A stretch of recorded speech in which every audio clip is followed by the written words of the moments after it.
Hi, I'm Shane, and I'm a level 1 chef. I'm Beth, and I'm a level 2 chef. I'm Rory from the Institute of Culinary Education, and I'm a level 3 chef.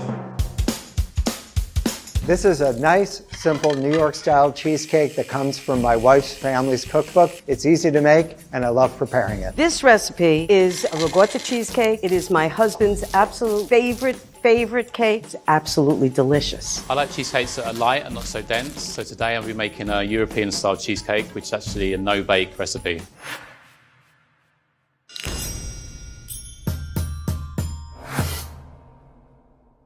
Okay, we're gonna start with making the crust. First thing we have to do is get this pan ready for the cheesecake to go into so that it will easily come out once we unmold it. Instead of a traditional crust, I'm going to make an oat biscuit to place my cheesecake on. It's a little bit more savory. You have the graham cracker crust all crushed up and ready to go. The graham cracker layer allows for me to easily open and release the cake from the springform pan. So first step, we're going to add the soft butter and the sugar. Take some room temperature butter, and I want to get the butter all around the pan. Now for the graham cracker crumbs. Pouring in the butter and my cinnamon. I'm gonna mix that all up. What I'm looking for is a nice even consistency. You don't want too much lumpiness. So we're going to cream this together until it's light and white. So next we're going to blend the flour and some rolled oats in the food processor. Add some black pepper and salt.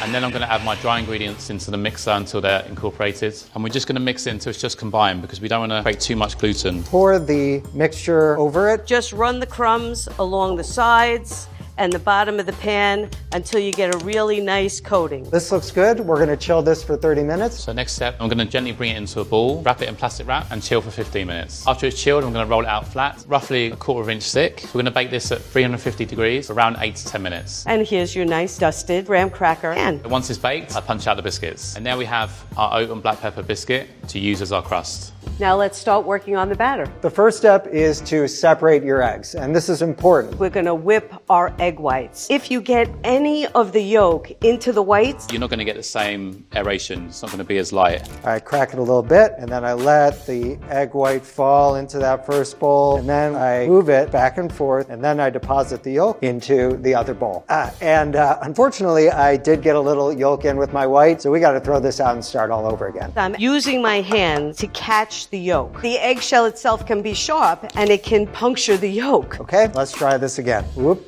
did it again. I'm gonna have to start over all over again. Really easy. Take 3. Very gently, more gently than I was doing before.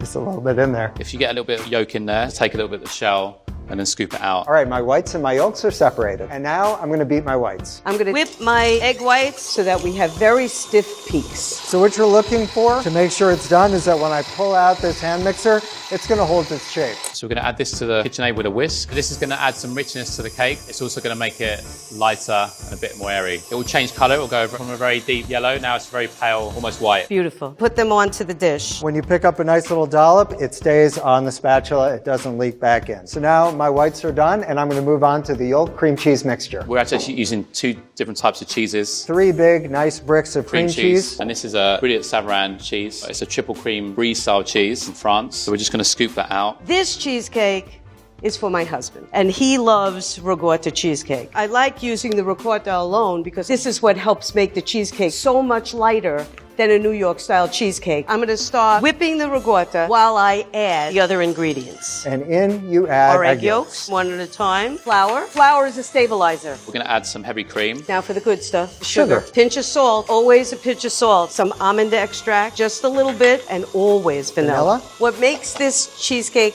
different, I think, is that I take the zest of a whole orange and a whole lemon. The neat thing about these rasps, if you do it so that it looks like it's upside down, you don't have to get it onto the board. It just stays right in the rasp. Little at a time so that it doesn't spray all over the kitchen. And now we take our hand mixer, crank it all the way up to maximum, and here we go. So we're gonna mix this until there's no lumps for about 2 or 3 minutes. The key to keeping everything in the bowl, as it turns out, is to start at a lower setting than high and then working your way up. So this is looking nice and smooth. This is all ready to go. Now what we're gonna do is fold our egg whites into our batter. So Frangelico is a hazelnut liqueur. It really brings out the flavor of the cheese. We're gonna boil this Frangelico up. Here I've got my egg whites. They're ready to go in. And the important thing here is to fold them in. Don't mix them in. Very gently. Be very gentle. Don't even speak loudly when you're doing it. it. All of the air that we will get from the whites, you don't want to deflate that. Turn it around, down and over. This is sheet gelatin. This will soften in cold water. And as soon as you add some heat to it, it will melt and dissolve. Pull this gelatin out. You can see this gelatin's now soft. Squeeze out the excess. So the Frangelico's boiled. This gelatin's really going to help the cheesecake set. And once it's totally dissolved, we're going to add it back into this egg mixture. Now I'm adding my cheese mixture from before into the egg mixture. And we're going to mix this until it's totally combined. All right, my batter's done. I'm going to go grab my chilled crust. You can see that all of the white is not completely gone. I don't want to mix this any more than I already have. My crust is set. My batter's ready. Let's put it all together. This is all ready to go now. I have these 4 ring molds, which I'll be placing my mixture into. We're going to place into a piping bag to pipe into the molds. Pour it straight in, smooth it around. So I'm just tapping this out to level it off so that when we put the glaze on, it's nice and flat. So what you want to do is ladle this in evenly in the springform pan on top of the crust. I'm not worrying too much about how lumpy it is because there's another layer going on top. This is ready to go in the oven for about 30 to 40 minutes before I put on my sour cream final layer. I'm going to cook this in a water bath. Once I have the pan in the oven, I'm going to pour boiling water around the side of the pan until it goes halfway up. The water bath cooks the cheesecake evenly. Again, this is a no-bake cheesecake, so these do not need to go into the oven. Now I'm going to put these in the fridge for 4 hours to let them set. While my cake is baking, I'm going to make the final layer, which is a mixture of sour cream and sugar. This is going to give the cake a sweet tang, and it's going to almost act like a frosting. Next, I'm going to make a strawberry glaze. So we're going to soak the gelatin in ice water. While that's soaking, we're going to heat up some fresh strawberry puree. Strawberries go really well with this cheesecake recipe because it's actually a more savory recipe. Tartness of the strawberries really cut through that. Today I have raspberries. I like to use a little bit of an orange liqueur. This just gives it a little boozy hit, and some powdered sugar because powdered sugar more easily dissolves than granulated sugar. All right, it's almost done baking, but before it finishes, we're going to add that sour cream layer. These cracks on the surface are totally okay because we're going to add the sour cream mixture right on top. And now we spread it with the back of our spoon. This is going to go back in the oven for 5 more minutes to finish baking. And then once it's done, I'm going to put it in the fridge to chill overnight. So this gelatin is now soft. I'm going to add it to the hot strawberry puree, mix it until it's melted. What I'm doing is macerating these raspberries with the orange liqueur and the sugar. So this glaze is ready now. We're going to let this cool to room temperature and then we're going to glaze the cheesecakes. Okay, the cake is done. It's chilled overnight. Time to serve it up. First thing I do is run my knife along the edge. Undo this latch over here and lift up and away. Now here you have this beautiful cheesecake. I always powder the top. So my cheesecakes have chilled for 4 hours and now I'm going to pour the glaze on them. To level them off, I'm going to put these in the fridge for about an hour so the glaze sets. To finish it off, just put a few blueberries right on top. A little bit of macerated raspberries right on top. The glaze is set on our cheesecakes, so I brought one out to finish off. I'm going to take one of our oat crackers as a base and place the cheesecake directly on top. And I'm going to finish off with some fresh strawberries. The very last thing we're going to add to this cheesecake is some freshly cracked black pepper. And this is my cheesecake. Here is my ricotta cheesecake. And here is my cheesecake.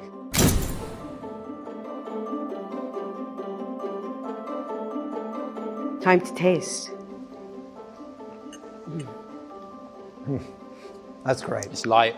This is really delicious. The strawberries and the black pepper really give it a kick. The crackers gives it a really nice texture. If you like strawberries and cheesecake, can't go wrong with this. What I love about this cheesecake is that you've got the crisp of the blueberry, the smoothness of everything in between, and then you've got that nice crunchiness of the graham cracker. You can taste the citrus, definitely taste a little bit of the booze with the macerated fruit. This is a tried and true recipe. I wouldn't have changed anything. Let's slice into how our 3 chefs made each of their cheesecakes. Classic cheesecake is a type of baked custard usually made with smooth, unfermented cheese. When a cheesecake isn't baked, instead of being like a custard, it's more like a dense, delicious mousse. For his crust, Shane used traditional crushed graham crackers. He added cinnamon as a warming flavor, which complements the graham crackers perfectly. His crust is also fairly thick, providing support for his cheesecake and coming in handy when slicing and serving. You want to make sure that you don't actually have any of that mixture seeping in and touching the bottom of the pan. Beth used graham crackers as well, but not as a base. In essence, she used them instead of flour, so the cake wouldn't stick to the pan. Rory used an oatmeal cookie, which was added just prior to his assembly. It provides a crisp texture, a hearty flavor, and some visual appeal. For his batter, Shane used a chiffon-style mixing method where he whipped egg whites separately and folded them gently into the cream cheese and egg yolks. This created a light and porous texture to his final cheesecake. Normally, you don't want a lot of tiny holes in your batter. They will expand and rise when heated, then contract when cooled, and that's how cracks are formed, like the one that was in Shane's cake. During the last 5 minutes of cooking, Shane also added sweetened sour cream, which stays slightly viscous and also filled in the crack. Shane slightly overbaked his cheesecake, which removed moisture and increased its firmness. Beth used the same chiffon-style mixing method as Shane, but added additional flavorings like vanilla extract, almond extract, and citrus zest to give her cheesecake a pungent quality. She also used ricotta cheese instead of cream cheese. Ricotta is not really a true cheese, since it's actually made from whey, which is the water-soluble byproduct that occurs when making cheese curds. Beth baked her cake in a hot water bath, which allowed for even heating and promoted gentle coagulation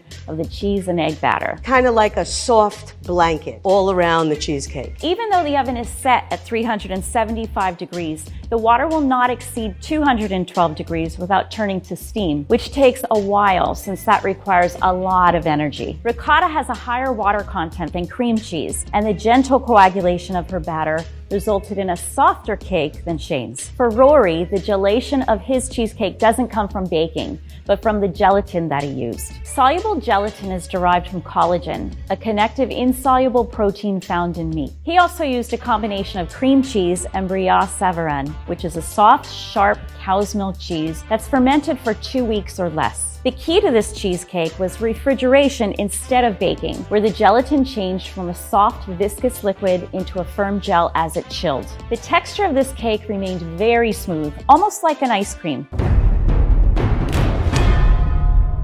Shane's simple addition of sweet blueberries pairs well with the cinnamon in the crust and the tangy, piquant cream cheese. Beth's has a far more complex flavor profile. Her raspberries that were macerated in orange liqueur complement the citrus zest that was added to her cake batter. I know this is why my husband loves this cheesecake. They were poured over her cheesecake batter after each piece was cut and then dusted with powdered sugar, which counteracts any alcohol taste that might be there from the orange liqueur. Rory used gelatin in his topping, which solidified the sweet strawberry glaze that he made. His final sprinkle of black pepper added a slight spicy note that counters the sweetness of the strawberry flavors. Whether you're making something traditional or a little more complex, there are plenty of ways you can make your cheesecake stand out from the crowd.